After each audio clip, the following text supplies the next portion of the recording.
Hi, I'm Diana. Welcome to our CIPM training course.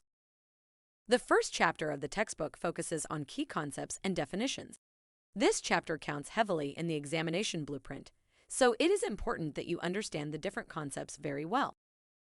Okay, let's get started.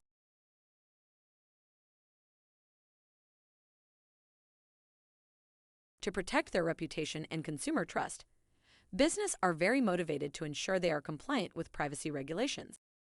Therefore, a holistic data privacy program is needed. A privacy program describes how the organization protects personal information and the rights of individuals. A privacy program must be managed. This brings us to one of the key definitions of this course, privacy program management. This is defined as the structured approach of combining several disciplines into a framework and life cycle to protect personal information and the rights of individuals.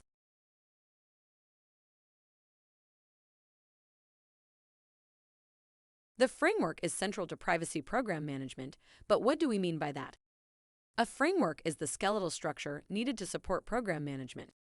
It is formed by legislation that applies to the organization and is aimed at the goals of the organization. Frameworks can consist of principles and standards and laws and regulations. Think, for example, of the NIST Privacy Framework or the GDPR. In addition to the framework, the privacy operational life cycle is an important concept. In privacy governance, 4 stages are distinguished: the life cycle of assess, protect, sustain, and respond. We will discuss this further in our textbook outline. Together, the framework and life cycle become the privacy program framework.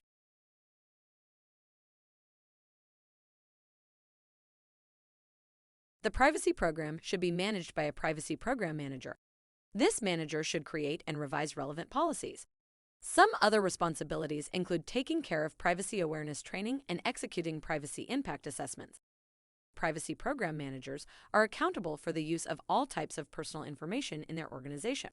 This means that they are responsible for demonstrating compliancy with applicable privacy laws. A privacy officer or a privacy team cannot build and execute a privacy program on their own. Managing privacy in an organization requires the involvement of many different employees.